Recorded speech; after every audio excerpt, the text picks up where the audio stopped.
சிறகடிக்க ஆசை சீரியலோட upcoming episode என்னன்னு பார்க்கலாம். இங்க மீனாவுக்கு தன்னுடைய நகை கிடைக்கும் அப்படின்ற நம்பிக்கையே போனதால முத்துக்கிட்ட, நீங்க எப்படியாவது என் நகைக்கு என்னாச்சு, உங்க அண்ணன் மனோஜ் தான் என் நகையை எடுத்தாரா அப்படின்ற உண்மையை கண்டுபிடிக்கிறதுக்காக உங்களுடைய வேலையெல்லாம் விட்டுட்டு அங்க இங்கன்னு அலைஞ்சிட்டு இருக்கீங்க. ஆனா இந்த உண்மை யாருக்கும் தெரியக்கூடாதுன்றதுக்காக உங்க அம்மாவும் மனோஜும் பல நாடகத்தை போட்டுட்டு இருக்காங்க. இதுக்கிடையில நீங்க எப்படிங்க உண்மையை கண்டுபிடிக்க போறீங்க? எனக்கு என் நகையும் வேண்டாம், ஒண்ணு வேண்டாம். நகை கிடைச்சாலும் அதன் மூலமா நம்ம வீட்ல பெரிய பிரச்சனையெல்லாம் வரும். பேசாம இந்த பிரச்சனைக்கு முற்றுப்புள்ளி வைக்கிற மாதிரி இதை அப்படியே விட்டுலாங்க அப்படின்னு சொல்றாங்க மீனா. உடனே முத்து, நீ சும்மா இரு மீனா, உண்மையை எத்தனை நாள் தான் அவங்களால மறைக்க முடியும்? என்னதான் இருந்தாலும் உன் நகை உனக்கு கிடைச்சே ஆகணும்ல. நகை கிடைக்கலனாலும் பரவாயில்ல, அந்த மனோஜ் தான் நகையை எடுத்தான்ற உண்மையை எல்லாருக்கும் வெட்ட வெளிச்சத்துக்கு நான் கொண்டு வந்தே ஆவேன் அப்படின்னு சொல்லி பேசிட்டு இருக்கும்போது இங்க மீனா உடனே முத்திக்கிட்ட, எனக்கு ஒரு ஐடியா தோணுதுங்க. என் வீட்டு பக்கத்துல உள்ள அக்கம் பக்கத்துல உள்ளவங்களுக்கு நகை பணம்னு ஏதாவது காணாம போச்சுன்னா அங்க கோயில்ல குறி சொல்ற ஒரு சாமியார் கிட்ட போய் கேட்பாங்களாம். அவர் வெத்தலையில மை தடவி காணாம போன பொருள் நகை பணம்னு எல்லாத்தையுமே கண்டுபிடிச்சு கொடுத்துருவாராம். பேசாம நாமளும் அங்க கோயில போய் இந்த மாதிரி குறி கேட்டுட்டு வரலாமா அப்படின்னு மீனா சொன்னதை கேட்டு, சூப்பர் மீனா, நீ சொன்ன ஐடியாவும் நல்லா தான் இருக்கு. ஆனா அதுக்காக நம்ம கோயில் வரைக்கும் போக வேண்டாம்.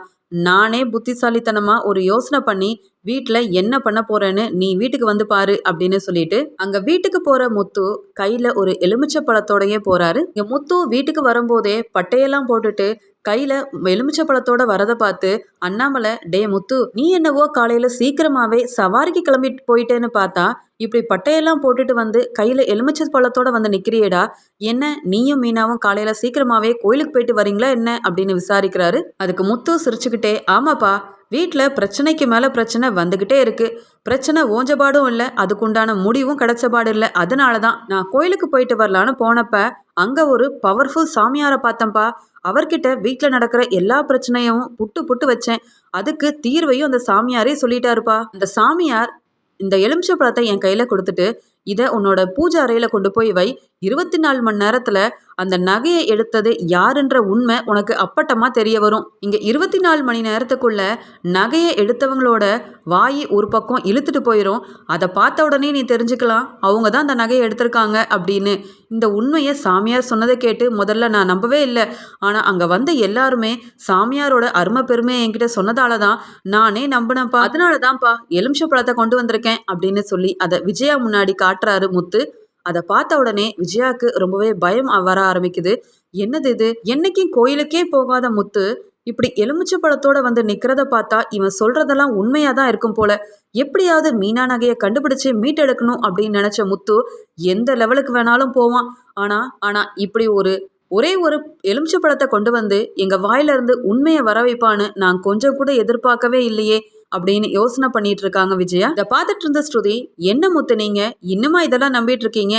அதெல்லாம் காசு சம்பாதிக்கிறதுக்காக இப்படிதான் பொய் சொல்லுவாங்க. அதுக்குன்னு இப்படி ஒரு எலுமிச்சை பழத்தை கொண்டு வந்து பூஜை அறையில வச்சா இப்படி நகை எடுத்தவங்க கண்டிப்பா உண்மையை சொல்லிடுவாங்கன்னு நம்புறதுக்கு நாமெல்லாம் எந்த ஜென்ரேஷன்ல இருக்கோம்? எனக்கு இதெல்லாம் சுத்தமா நம்பிக்கையே கிடையாது அப்படின்னு சொல்லி பேசிட்டு இருக்கும் போது உடனே மீனா, என்ன ஸ்ருதி இப்படி சொல்லிட்டீங்க? எங்க வீட்டுல அக்கம் பக்கத்துல உள்ள எல்லாருமே காசு பணம் நகைன்னு ஏதாவது காணாம போச்சுன்னா இந்த சாமியார் கிட்ட தான் போய் அருள்வாக்கு கேட்பாங்க, இல்லைன்னா குறி கேட்பாங்க. அவங்க முகத்தை பார்த்த உடனே அவங்களுக்கு தொலைஞ்சு போன நகை எங்க இருக்கு, பணம் எங்க இருக்குன்னு சட்டுன்னு சொல்லிடுவாரு தெரியுமா? அவ்வளோ சக்தி வாய்ந்த சாமியார் கிட்ட இருந்து தான் இந்த எலுமிச்சை பழத்தை என் வீட்டுக்காரர் வாங்கிட்டு வந்திருக்காரு. எப்படியாவது என்னோட தங்க நகையை யார் எடுத்தாங்கன்ற உண்மையை கண்டுபிடிக்கிறதுக்காக நானும் அவரும் எல்லா வழியிலையும் ரொம்பவே ட்ரை பண்ணிட்டோம் ஸ்ருதி. ஆனா எதுலையுமே வெளிவராத உண்மை கண்டிப்பா இந்த விஷயத்தின் மூலமா நம்ம எல்லாருக்குமே தெரியதான் போகுது. இங்க கொண்டு வந்த எலுமிச்சை பழத்தை பூஜை அறையில வச்சா 24 மணி நேரத்துல இந்த உண்மை உங்க எல்லாத்துக்கும் தெரிய வருதா இல்லையான்னு பாருங்க அப்படின்னு ஆணித்தரமா சொல்லிட்டு இருக்காங்க மீனா. இப்படி மீனா தன்னுடைய வார்த்தைகளை ரொம்ப உறுதியா சொல்றதெல்லாம் கேட்டு ரோஹிணிக்கும் மனோஜுக்கும் ரொம்பவே பதட்டமா இருக்கு. என்னது இது, இந்த மீனா வேற இப்படி அழுத்தம் திருத்தமா சொல்றாங்களே, ஒருவேளை நகையை எடுத்த மனோஜுக்கு ஏதாவது ஆயிருமா? எப்படியாவது மீனாவோட நகையை எடுத்த மாதிரியே திருப்பி வச்சிடலான்னு பார்த்தா நகையை வேற மனோஜ் கொண்டு போய் வித்துட்டாரு. அப்படியே நகை செட்டை வாங்கி வச்சிடலான்னு பார்த்தா தங்க நகை வாங்க குறைஞ்சபட்சம் 4 லட்ச ரூபா வேணும், பணமும் இல்லை, மீனாவோட நகையவும் வித்தாச்சு. இப்போ எப்படி என்ன செய்யறதுன்னு தெரியலையே அப்படின்னு மனோஜ் கூட சேர்ந்து ரோஹிணியும் பயப்பட ஆரம்பிக்கிறாங்க. இங்க நடுங்கி போய் நிக்கிற விஜயாவை பார்த்து அண்ணாமலை, என்ன விஜயா, முகம்லாம் வேர்த்து கொட்டிட்டு இருக்கு, ஒருவேளை மீனாவோட தங்க நகைய நீ தான் எடுத்திருப்பியோ? நீ நடுங்கிட்டு நிக்கிறதெல்லாம் பார்த்தா எனக்கு என்னவோ அப்படிதான் தோணுது. ஒருவேளை மீனாவோட நகைய நீ எடுத்திருந்தா உடனே கொண்டு வந்து கொடுத்து உண்மையும் ஒத்துக்கோ. இல்ல அவன் கொண்டு வந்த அந்த எலுமிச்சை பழத்தை பூஜை அறையில வச்சாச்சுன்னா அப்புறம் என்ன நடந்தாலும் அதுக்கு நாங்க யாரும் பொறுப்பு கிடையாது அப்படின்னு சொல்றாரு அண்ணாமலை. உடனே விஜயா, என்னங்க நீங்க? நீங்களும் அந்த முத்து மாதிரியே பேசுறீங்க. உங்களுக்கும் என் மேலதான் சந்தேகம் இருக்கா? என்னவோ நான் நகை எடுத்து மனோஜ் கிட்ட கொடுத்த மாதிரியே பேசிட்டு இருக்கீங்க. நான் எடுத்திருந்தாதான் உண்மையை அப்பவே சொல்லியிருப்பேனே. நகையை எடுத்தவங்களுக்கு தானே ஏதாவது ஆகும். நான் எதுக்கு இதெல்லாம் பார்த்து பயப்படணும் அப்படின்னு மெதுவா சொல்றாங்க. அதுக்கு அண்ணாமலை, உன் குரலே சரியில்லை விஜயா. என்னவோ எப்ப முத்து இந்த பழத்தை கொண்டு வந்தானோ, எலுமிச்சை பழத்தை பார்த்ததுல இருந்தே நீ ரொம்ப நடுங்கி போய் தான் இருக்க. போய் உள்ள கொஞ்ச நேரம் ரெஸ்ட் எடு அப்படின்னு சொல்லிட்டு அண்ணாமலை முத்துக்கிட்ட, டே முத்து, உண்மையாவே இந்த எலுமிச்சை பழம் மூலமா உண்மை தெரிய வந்தா எனக்கு ரொம்ப சந்தோஷம்தான். வீட்டுல நடக்கிற பிரச்சனையெல்லாம் பார்த்து எனக்கு ரொம்ப மனசு வேதனையா இருக்குடா முத்து. நீ கொண்டு வந்த எலுமிச்சை பழத்தை மீனா கிட்ட கொடு. மீனா கொண்டு போய் அதை பூஜை அறையில வைக்கட்டும். 24 மணி நேரத்துல மீனாவோட தங்க நகையை யார் எடுத்ததுன்ற உண்மை நம்மளுக்கு தெரிய வந்தா எல்லாருக்கும் உண்மை தெரிஞ்ச மாதிரியும் ஆச்சு, மீனாவுக்கு அவளோட நகை கிடைச்ச மாதிரியும் ஆச்சு அப்படின்னு சொல்றாரு அண்ணாமலை. இங்க முத்து நமட்டு சிரிப்பு சிரிச்சுக்கிட்டே மீனா கையில அந்த எலுமிச்சை பழத்தை கொடுக்க, அங்க மீனா மனோஜை பார்த்து முறைச்சுக்கிட்டே அந்த பழத்தை கண்லெல்லாம் ஒத்திக்கிட்டு அங்க சாமி அறையில கொண்டு போய் வைக்கிறாங்க. அதை செஞ்ச உடனே இங்க ஒரு பக்கம் மனோஜ் ரொம்பவே பதட்டமாறாரு, இன்னொரு பக்கம் விஜயா பயப்பட ஆரம்பிக்கிறாங்க. இங்க ஸ்ருதி அண்ணாமலை கிட்ட, எனக்கு இதெல்லாம் சுத்தமா நம்பிக்கையே இல்லை. அதனால 24 மணி நேரம் என்ன, எத்தனை வருஷம் ஆனாலும் இதன் மூலமா எந்த ஒரு உண்மையும் வெளியில வர போறதே இல்லை. நான் என் வேலையை பார்த்துட்டு கிளம்புறேன் அப்படின்னு சொல்லிட்டு டப்பிங்காக கிளம்பிடுறாங்க ஸ்ருதி. இங்க ரவி முத்துக்கிட்ட, நீ இப்படிலாம் செஞ்சிட்டு இருக்கிறதுக்கு ஸ்ருதி சொன்ன மாதிரி பேசாம போலீஸ் ஸ்டேஷன்ல கம்ப்ளைண்ட் பண்ணியிருந்தா கூட கொஞ்ச நாள் ஆனாலும் கண்டிப்பா மீனா அண்ணியோட நகையை திருப்பி எப்படியாவது கண்டுபிடிச்சு கொடுத்துருப்பாங்க. நீ என்னடா இப்படியெல்லாம் நம்பிக்கிட்டு எலுமிச்சை பழத்தை வச்சு ஏதோ உண்மை வெளியே வந்துரும்னு காத்துட்டு இருக்க. நானும் ஹோட்டலுக்கு கிளம்புறேன் அப்படின்னு சொல்லிட்டு வேலைக்காக ரெஸ்டாரண்ட்டுக்கு கிளம்பிடுறாரு ரவி. உடனே ரோஹிணி மீனா கிட்ட, பாத்தீங்களா மீனா, படிச்ச ஸ்ருதியும் ரவியும் இதை நம்பவே இல்லை. அப்ப நாங்க மட்டும் எப்படி இதை நம்புவோம்? அது மட்டும் இல்ல, முத்து ஏதோ சொல்றாருன்னு அவர் பேச்சு நம்பிக்கிட்டு இந்த எலுமிச்சை பழம் மூலமா உண்மை வெளியில வரப்போகுதுன்னு நீங்களும் நம்பிட்டு இருக்கீங்க பாத்தீங்களா? உங்களை பார்த்தா ரொம்பவே சிரிப்பா தான் இருக்குது. அதனால முத்து சொன்ன மாதிரி அந்த பழத்தெல்லாம் அங்க பூஜை அறையிலெல்லாம் வைக்க வேண்டாம். நீங்க பாட்டுக்கு எப்பயும் போல பூ விற்கிற வேலைக்கு கிளம்புங்க. கண்டிப்பா உங்க நகை கிடைக்கும் போது உங்களுக்கு நிச்சயமா கிடைக்கும். நீங்க அதை பத்தி கவலைப்படாதீங்க மீனா அப்படின்னு மனோஜ் இந்த விஷயத்துல மாட்டிக்க கூடாதுன்றதுக்காக இங்க மீனாவுக்கு சாதகமா பேசிட்டு இருக்காங்க ரோகிணி. இங்க வீட்டுல உள்ள எல்லாரும் அவங்கவுங்க வேலையை பார்த்துட்டு கிளம்பிடுறாங்க. இங்க கொஞ்ச நேரம் ரெஸ்ட் எடுக்க போறேன்னு அண்ணாமலையும் ரூமுக்கு போயிடுறாரு. ஆனா மனோஜுக்கு ரொம்ப பயமா இருக்கு. என்ன நடக்குமோ ஏது நடக்குமோ, இந்த முத்து சொன்னது எல்லாமே உண்மைதானா? எதையும் நம்பவும் முடியல, நம்பாம இருக்கவும் முடியலையே. மீனாவோட நகையை எடுத்து வித்ததும் வித்தேன், இந்த உண்மையை கண்டுபிடிக்கிறதுக்காக முத்து எந்த லெவலுக்கு வேணாலும் போயிட்டு இருக்கானே. ஒருவேளை இது மட்டும் நிஜமா இருந்துச்சுன்னா அவ்வளவுதான். முத்து சொன்ன மாதிரியே கண்டிப்பா எனக்கு ஏதாவது ஆயிருமே அப்படின்னு பதட்டத்துல பயந்து போய் இருந்த மனோஜ் உடனே விஜயாவோட ரூமுக்கு போயிட்டு, அம்மா என்னம்மா இந்த முத்துவும் மீனாவும் ஏதேதோ பண்ணிட்டு இருக்காங்க, நீங்க பாட்டுக்கு பார்த்துட்டு சும்மா இருக்கீங்களேம்மா. அவன் கையில ஒரு எலுமிச்சை பழத்தை கொண்டு வந்தான்ல, அதெல்லாம் பூஜை அறையில வைக்க கூடாதுன்னு நீங்க அதை எடுத்துட்டு போக சொல்லியிருக்க வேண்டியதானம்மா. நீங்க என்னம்மா பார்த்துட்டு சும்மாவே நின்னுட்டீங்க. அவங்க வேற கொண்டு போய் அந்த பழத்தை பூஜை அறையில வச்சுட்டாங்கம்மா. எனக்கு இதை பார்த்தாலாம் ரொம்ப பயமா இருக்கு. ஏதாவது செய்யுங்களேம்மா அப்படின்னு சொல்றாரு மனோஜ். உடனே விஜயா, டே மனோஜ், உனக்கு மட்டுமா பயமா இருக்கு? அவன் வேற எலுமிச்சை பழத்தை கொண்டு வந்திருக்கான், அதுவும் சக்தி வாய்ந்த சாமியார் கொடுத்ததான். இதெல்லாம் கேட்கும் போதே எனக்கு என்னென்னவோ தோணுதுடா. உண்மையாவே முத்து கொண்டு வந்த அந்த எலுமிச்சை பழத்தை சாமியார் தான் கொடுத்திருந்தாருன்னா முத்து சொன்ன மாதிரியே அந்த நகையை எடுத்தவங்களுக்கு அப்படியே ஆயிருண்டா. அதனாலதான் எனக்கு ரொம்ப பயமா இருக்கு. நீ என்னடானா இன்னும் ஏதோ செய்யாம இருக்கீங்களேன்னு என்கிட்ட கேள்விக்கு மேல கேள்வி கேட்டுட்டு இருக்க.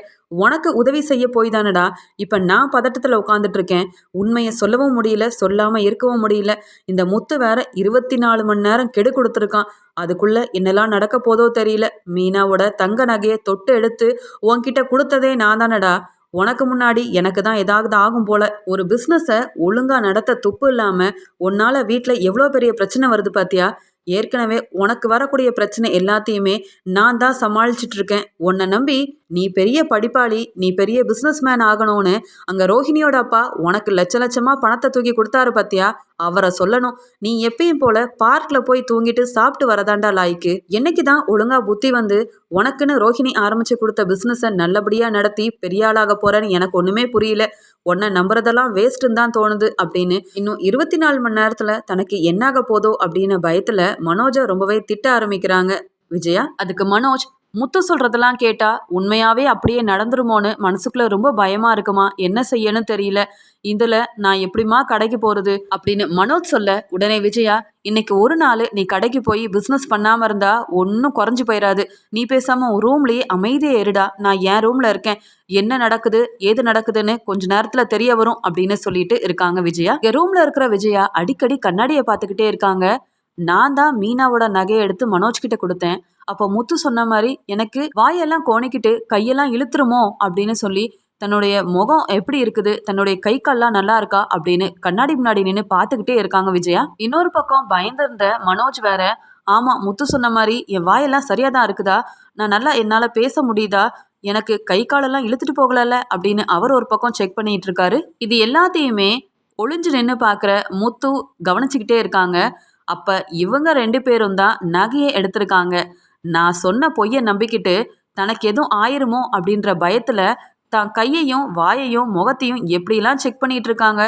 நான் சொன்ன மாதிரி இன்னும் 24 மணி நேரத்துல இவங்க மூலமாவே உண்மை கண்டிப்பா வெளியில வரதான் போகுது அப்படின்னு முத்துவுக்கு நல்லாவே தெரியுது. அப்புறம் மீனா முத்துக்கிட்ட, ஏங்க நம்ம நிறைய திட்டம் போட்டோம், எதுவுமே நம்மளுக்கு கை கொடுக்கல, உண்மையும் வெளியில வரவே இல்லை, இந்த கடைசி திட்டமாவது நம்மளுக்கு கை கொடுத்து இவங்க மூலமா உண்மையும் வெளியில வரும், நீங்க நம்புறீங்களா அப்படின்னு கேக்குறாங்க. அதுக்கு முத்து, ஆமா மீனா, ஏற்கனவே நான் வெளியில என் ஃப்ரெண்டு கிட்ட தான் 4 லட்ச ரூபா பணத்தை கடனா வாங்கினேன்னு இந்த மனோஜ் சொன்னால, அதையும் விசாரிச்சிட்டேன், அதுவும் உண்மை இல்லைன்னு எனக்கு தெரிய வந்துருச்சு. இப்போ என்ன, இவங்க வாயிலேருந்து உண்மை வெளியில வரணும், அவ்வளவுதான். நீ கவனிச்சியா மீனா, என்னைக்கும் இல்லாம இன்னைக்கு மனோஜ் கடைக்கு போகாம லீவ் போட்டுட்டு வீட்டுக்குள்ளேயே இருக்கான். அவன் ரூம்ல இருந்து இன்னைக்கு வெளியில வரவே இல்லை. அது மட்டும் இல்லை, அவன் கண்ணாடி முன்னாடி நின்று எனக்கு வாய் கோணலல்ல, என் கை காலெல்லாம் நல்லா தானே இருக்கு அப்படின்னு செக் பண்ணிட்டு இருக்கான். இன்னொரு பக்கம் எங்க அம்மாவும் கண்ணாடி முன்னாடி நின்று அதையே தான் செஞ்சிட்டு இருக்காங்க. இவங்க 2 பேரையும் பார்க்கும்போது நல்லாவே தெரியுது மீனா, எங்க அம்மா தான் நகையை எடுத்து மனோஜ் கிட்ட கொடுத்துருக்காங்க. அவனுக்கு தேவையான பண தேவைக்காக மனோஜ் நகையை வித்துட்டான் போல. இது எல்லாத்தையுமே செஞ்ச இவங்க 2 பேரும் மன்னிப்பு கேட்டு உண்மையை ஒத்துக்கிட்டா கூட இவங்களை விட்டுறலாம். ஆனா உண்மையை மறைக்கணும்னு உன்னையும் உன் குடும்பத்தையும் தேவையில்லாம வம்பிழுத்து பேசி பாட்டி வேற நகையை வாங்கிட்டு வரும்போதே ஏமாந்துட்டாங்கன்னு பாட்டியவும் வம்புக்கு இழுத்தாங்க பாத்தியா. உண்மையை மறைக்கிறதுக்கு எங்க அம்மா என்னெல்லாம் செஞ்சாங்க, அந்த ஒரே காரணத்துக்காக தான் இவங்க வாயிலேருந்து உண்மையை வர வைக்கணும்னு இப்படி ஒரு திட்டத்தை போட்டிருக்க மீனா. நீ கவலைப்படாத மீனா, எங்க அம்மாவும் சரி மனோஜும் சரி ரொம்ப பயந்து போய் இருக்காங்க. அதனால பயத்துல தானா உண்மை வெளியில வருதா இல்லையான்னு நீயே பார்க்க தானே போற அப்படின்னு சொல்லிட்டு இருக்காரு. இங்க சாயந்தரம் ரெஸ்டாரண்ட்ல இருந்து வந்த ரவி ஸ்ருதியை கூப்பிட்டு, என்ன ஸ்ருதி இன்னைக்கு ரொம்ப சீக்கிரமா வந்துட்டியே, எனக்கு கால் கூட பண்ணலையே அப்படின்னு சொன்னதை கேட்ட உடனே ஸ்ருதி, இல்லப்பா எனக்கு ரொம்ப ஆர்வமா இருந்தது, முத்து வேற அந்த எலுமிச்சை பழத்தெல்லாம் கொண்டு வந்தாருல, உண்மையாவே மீனாவோட நகையை உங்க அம்மாவோ இல்ல மனோஜோ எடுத்திருந்தா ஏதாவது ஆயிருக்கும்ல, அதான் வீட்டில் என்ன நடக்குது ஏது நடக்குதுன்னு பார்க்கறதுக்காக தான் நான் ஆஃபீஸ்லேருந்து சீக்கிரமாக கிளம்பி வந்துட்டேன் அப்படின்னு பேசிகிட்டு இருக்காருங்க. உடனே ரவி சிரிச்சுக்கிட்டே, என்ன ஸ்ருதி சொல்லிட்டு இருக்க, காலையில் நீ தானே சொன்ன இதிலெல்லாம் எனக்கு சுத்தமாக நம்பிக்கையே இல்லை, அப்படி நடக்க வாய்ப்பே இல்லைன்னு சொல்லிட்டு போனேன், இப்போ என்னடானா வீட்டில் என்ன நடக்குது ஏது நடக்குதுன்னு பார்க்கறதுக்காக சீக்கிரமாக வந்துட்டேன்னு சொல்கிறியே அப்படின்னு கேட்குறாரு. அதுக்கு ஸ்ருதி, எனக்கு நம்பிக்கையே இல்லை தான் ரவி, ஆனாலும் மீனா சொன்ன மாதிரியே ஒரு வேளை நடந்துச்சுன்னா உண்மை என்னன்னு வெளிவந்து உண்மையை நம்ம எல்லாருமே தெரிஞ்சுக்கலாம்ல, அந்த ஆர்வத்தில் தான் நான் சீக்கிரமாகவே வீட்டுக்கு வந்தேன், 24 மணி நேரத்தில் என்ன நடக்குதுன்னு தெரிஞ்சுக்க ரொம்ப ஆர்வமாக இருக்குது அப்படின்னு ஸ்ருதி சொல்லிட்டு இருக்காங்க. இதை கேட்ட ரோஹிணிக்கு ரொம்பவே மனசெல்லாம் பதப்பதன் ஆகுது. என்னது இந்த விஷயத்த நம்பாத ஸ்ருதியே இப்படி பேசிகிட்டு இருக்காளே, ஒருவேளை மீனா சொன்ன மாதிரி மனோஜுக்கும் விஜய் ஆண்டிக்கும் ஏதாவது ஆயிருமோ, அதன் மூலமாக உண்மையெல்லாம் வெளிவந்துருமோ அப்படின்னு சொல்லி யோசனை பண்ணிட்டு மனோஜை பார்க்கறதுக்காக வேக வேகமாக ரூமுக்கு போகிறாங்க. அன்னைக்கு கடைக்கு போகாத மனோஜ் எப்பயும் போல் கண்ணாடி முன்னாடி நின்று முகத்தை கோணலாக வச்சுக்கிட்டு எனக்கு இப்படி ஆயிருமோ அப்படி ஆயிருமோ அப்படின்னு பயத்தில் பார்த்துட்டு இருக்கும்போது ரோஹிணி, ஏன் மனோஜ் என்னாச்சு உனக்கு, ஏன் கண்ணாடி முன்னாடி இப்படி நின்றுட்டு இருக்க, உண்மையாவே மீனா சொன்ன மாதிரியும் முத்து சொன்ன மாதிரியும் உனக்கு வாயெல்லாம் இழுத்துட்டு போயிருச்சா என்ன அப்படின்னு பார்க்குறாங்க. உடனே மனோஜ், எனக்கு முடியல ரோஹிணி, மீனா சொன்ன மாதிரியே நடந்துருமோன்னு பயத்தில் தான் கண்ணாடியை பார்த்துட்டு இருக்கேன், இன்னும் எவ்வளோ நேரம் இருக்கு 24 மணி நேரம் முடியறதுக்கு அப்படின்னு கேட்குறாரு. இங்க ரொம்ப நேரமா கண்ணாடி முன்னாடி நின்று தனக்கு ஏதோ ஆயிரமோன்னு பயந்துட்டு இருந்த விஜயா அசந்து பெட்ல படுத்து தூங்கிடுறாங்க. அவங்களுக்கு ஒரு கனவு வருது. அந்த கனவுல மனோஜுக்கு கையும் காலும் இழுத்துட்டு போற மாதிரியும் இங்க விஜயா அதை பார்த்து அழுகிற மாதிரியும் அவங்களுக்கு கனவு வருது. தான் கண்ட கனவை உண்மைன்னு நம்பின விஜயா வேற என்ன செய்யறதுனே தெரியாம பதட்டத்துல அழுதுகிட்டே ரூம்ல இருந்து வெளியில வந்து, டே முத்து, எப்படியாவது மனோஜை காப்பாத்துடா, அவனுக்கு கையும் காலும் இழுத்துக்குச்சுடா, நான் இப்போ உண்மையை சொல்றேன், மீனாவோட தங்க நகையை மனோஜ் கிட்ட எடுத்து கொடுத்ததே நான் தான், நீ அந்த எலுமிச்சை பழத்தை கொண்டு வந்து பூஜாரியில வைக்க போய் பாவம் என் பையன் இப்படியெல்லாம் இருக்கானே, அவனை எப்படியாவது காப்பாத்துடா முத்து. இங்க மனோஜ் டீலருக்கு பணம் கொடுக்கணுன்ற காரணத்துக்காக தான் என்கிட்ட பணம் கேட்டு வந்தான். என்கிட்ட பணமும் இல்லை, கொடுக்க நகையும் இல்லை. மீனாவோட நகை சும்மா தானே இருக்குன்னு அதை எடுத்து மனோஜ் கிட்ட கொடுத்தேன். மனோஜ் ஆனா அந்த நகை எல்லாத்தையுமே வித்துட்டான்டா. அந்த மீனாவோட நகை மூலமா கிடைச்ச 4 லட்சம் ரூபாய் பணத்தையும் அங்க ஃபுல் செட்டில்மெண்ட் பண்ணிட்டான். இப்ப அவனுக்கு கடன் பிரச்சனை இல்லை. ஆனா நீ செஞ்ச செயலால என் பையன் மனோஜுக்கு இப்படி ஆயிடுச்சேடா, அவனை காப்பாத்த முத்து அப்படின்னு கண்ட கனவெல்லாம் உண்மைன்னு தூங்கி எந்திரிச்சு வந்த விஜயா அழுதுகிட்டே அங்க வீட்டுல உள்ள எல்லாரும் முன்னாடியும் மனோஜுக்கு ஏதோ ஆயிடுச்சு போல அப்படின்ட்டு யோசனை பண்ணிட்டு உண்மை எல்லாத்தையுமே புட்டு புட்டு வைக்கிறாங்க. விஜயா இப்படி சொன்னதை கேட்டு வீட்டில் உள்ள எல்லாருமே ரொம்ப அதிர்ச்சி அடைகிறாங்க.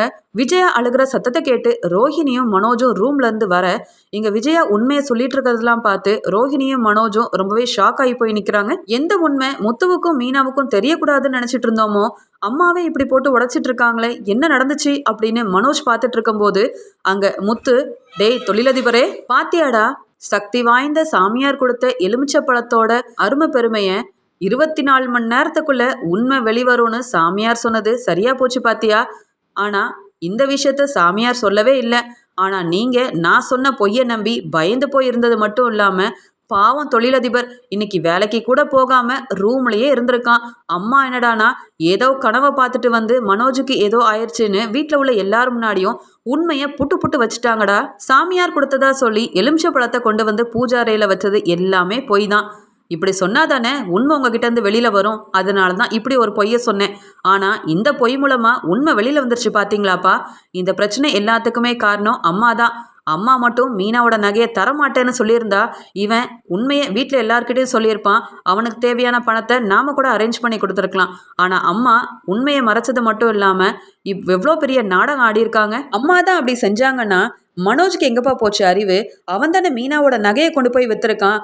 ஒரு வார்த்தை கூட சொல்லாம நகையை வித்தது மட்டும் இல்லாம அதை மறைக்கிறதுக்கு இங்க மீனா மேலையும் மீனா குடும்பத்து மேலையும் என்னெல்லாம் பேச்சு பேசினாங்க அப்படின்னு திட்டிட்டு உடனே ரோஹிணியை பார்த்து, ஏமா பார்லலம்மா, உன் புருஷன் செஞ்சதெல்லாம் சரியா? அப்ப எங்க நகைக்கு என்னம்மா பதிலு?